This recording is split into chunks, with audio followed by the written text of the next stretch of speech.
kuwa na Jalango TV, Jalango TV, Source TV, Kenya Digital. na Kenya Digital. Sasa nashukuru Mungu kwa sababu nafasi ambayo amenipa. Na nitazungumza tu bayana kidogo kwa sababu ya mambo ambayo yanaendelea katika nchi ya Kenya. Hakika katika nchi ya Kenya mambo ambayo yanaendelea sasa hivi si mambo ya kufurahisha na si mambo ya kumpendeza Mungu.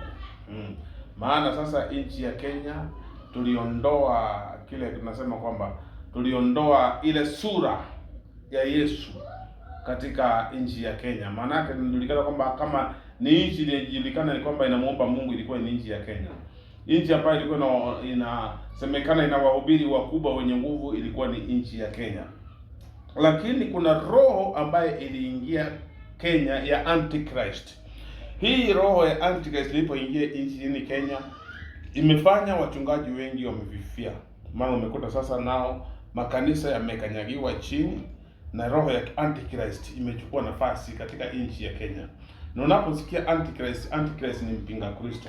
Na yeyote ambaye ni mpinga Kristo huwa anafanya mambo hafanyi mambo ya kupendeza Mungu, anafanya mambo kinyume na Mungu. Na tumeangalia mwanzoni kabisa hata tangia wakati ambapo serikali ilichukua usukani huu, hakika tumepoteza watu wengi sana. Kuna watu wengi sana ambao wamepoteza maisha yao, vijana wengi wamepoteza maisha yao, na watu wengi maisha yao wamepotea. So mpaka tukahofia sasa, jamani, ni nini kinachoendelea katika nchi ya Kenya? Lakini kwa kweli kinachoendelea katika nchi ya Kenya kwamba turuhusu Antichrist atawale nchi ya Kenya. So ni wakati Kristo warudi katika maombi, wamlilie Mungu kwa sababu Antichrist amechukua ushukani wa nchi ya Kenya. Mambo ambayo yanaendelea si mambo ya kiungu, ni mambo ya kishetani. So na tunapojua sasa kama sasa wakati ambapo tumempoteza mtu anaitwa Jirongo, mwanasiasa, hakika hatujui kwamba ni nini ambacho kimefanya maisha yake yaweze kwenda namna hiyo. Lakini unajua katika siasa ni mchezo mbaya. Siasa kuna marafiki na maadui pia ni wengi. Na najua kwamba alikuwa na maadui wengi. Na hakika najua kwamba kiwa mwanasiasa, hakika maisha yako haiwezi kuwa tu ya kwamba unaweza tembea na usalama hivi. Ukiingia katika siasa basi unatangaza kuwa adui wa watu wengi. So tunachotushangaza kwamba ni vipi kwamba mambo haya yametokea kwa mwanasiasa Jirongo, na tumeona kwamba ni mzee ambaye alikuwa ametulia tu, kwamba retire ameondoka kwenye siasa na amekaa upande ule mwingine tu alikuwa anaongea. So huenda ikawa kuna maadui wengi alikuwa nao na ambao walisababisha kifo chake kile. Hatuwezi kusema kwamba tuna uhakika ama tunajua ni nani, lakini mambo ambayo yanatokea na ushahidi unaotokea ni kwamba ni mambo ambayo yanapinzana sana, hayaambatani kabisa. Hata tunachanganyikiwa kwa sababu tunasema kwamba alikuwa Karen na baada ya kupatikana kuwa Karen muda kidogo amepatikana na Naivasha. Na tunapoangalia hata CCTV inapoeleza vizuri bayana kwamba kuna mambo fiche ambayo yamefichwa mahali pale. Unajua Jirongo alikuwa mwanasiasa na alikuwa mwanasiasa tajika sana, na zaidi ya mwanasiasa, wanasiasa wengi unakuta kwamba si wazuri sana hivyo. Tunasema hata yeye alikuwa na ubaya wake, sio hapo mzuri sana, alikuwa na ubaya wake pia. Pia kuna wale ambao walinyanyasa na pia kuna wale ambao walikuwa kinyume na yeye. Kwa hivyo hatuseme kwamba alikuwa mzuri hivyo. Mtu akisha kufa amekufa, na sasa hatuwezi zungumzia sana, lakini sasa tunataka tujue kwamba tuseme kwamba nchi ya Kenya mahali sasa ambapo imefika, mambo haendi vizuri sana. Labda kama kuna swali tuendelee. Ilikuwa na watu wengi tunasikia kwenye mitandao ikisemekana kwamba climax ililipwa. Wengine wanasema kwamba climax ilikuja kujitokeza ikasema kwamba huyo dereva ambaye alitoa ushuhuda kwamba ni yeye aligonga mheshimiwa Jirongo sio dereva wa climax. Hatujui kweli kwa wapi. Katika nchi ya Kenya, kusema kweli kwamba katika nchi ya Kenya mtu yote anaweza fanya jambo lolote kwa sababu ya pesa.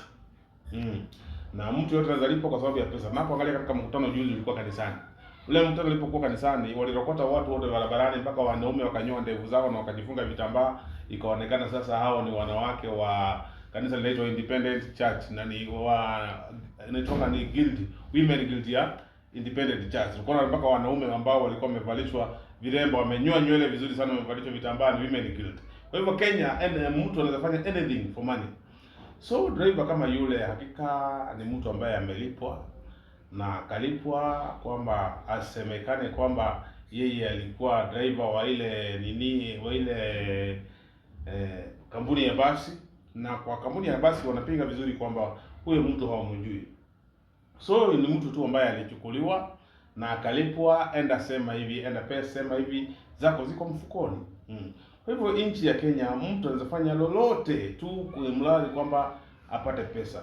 Kama unapoangalia kama for example kama nchi ya Kenya, bills zote ambazo zimekuwa zikipitishwa sasa katika serikali hii, hakuna bili imepitwa kwa uhaki, inapitishwa watu wanapitisha kulingana na bili ambao wamelipa. So Kenya kwa uhaki, mambo ya uhaki yalitokomea kabisa. So we are no more kwamba democracy ya Kenya sasa ni kama haifuatwi. Haifuatwi hata bili zote zikipitishwa kwenye bunge, unakuta kwamba inapitishwa kwa bunge inapita ndio, lakini kulikuwa implemented inatupiliwa hivyo na ilipitishwa na wabunge. Kwa hivyo wabunge wakishafika pale wakule washibe kwenye matumbo yao, basi wanasahau kabisa masilahi ya mwananchi wa Kenya.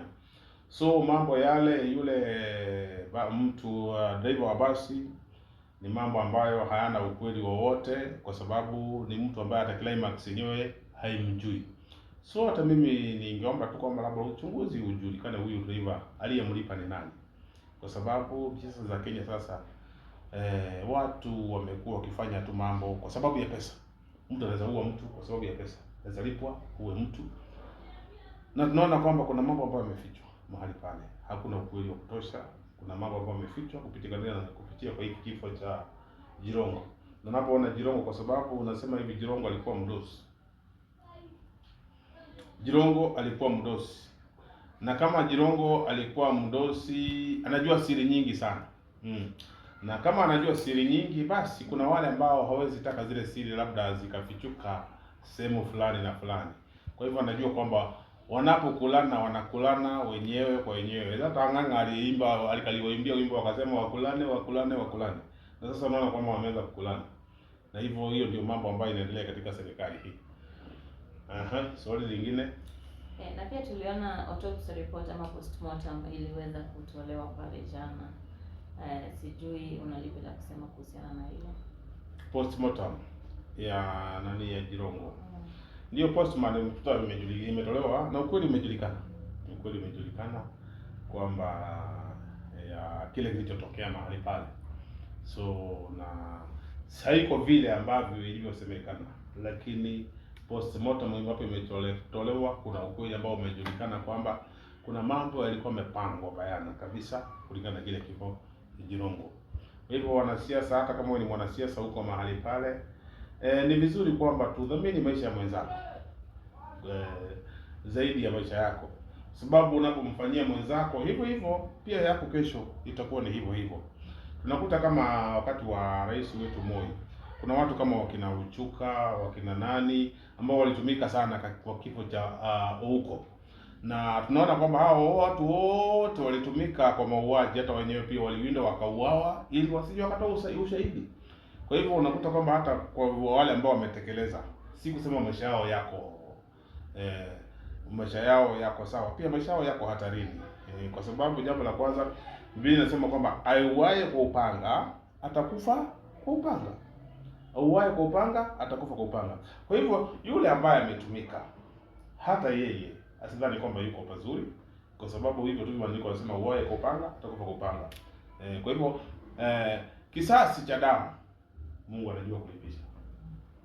Labda la mwisho, tumeona wanasiasa kadha wa kadha kujumuika pale kwa boma lake aliyekuwa mbunge Cyrus Jirongo, akiwemo Rais wa Jamhuri ya Kenya William Samoei Ruto, pamoja na wabunge kadha wanasiasa wamejumuika mara pale. Labda unaweza waambia nini? Kuna kitu mimi najua Kenya hii, na mimi naongea kama mimi. Kenya hii katika mazishi ya mtu yule ambaye ameua ndiye anakuwa wa kwanza kufika mahali pale. Kinachotendeka Kenya hii, yule ambaye ameua ndiye anakuwa wa kwanza kufika kwenye matanga ili kujiondoa jina lake. Hivyo ndio mimi nitasema tu hivyo.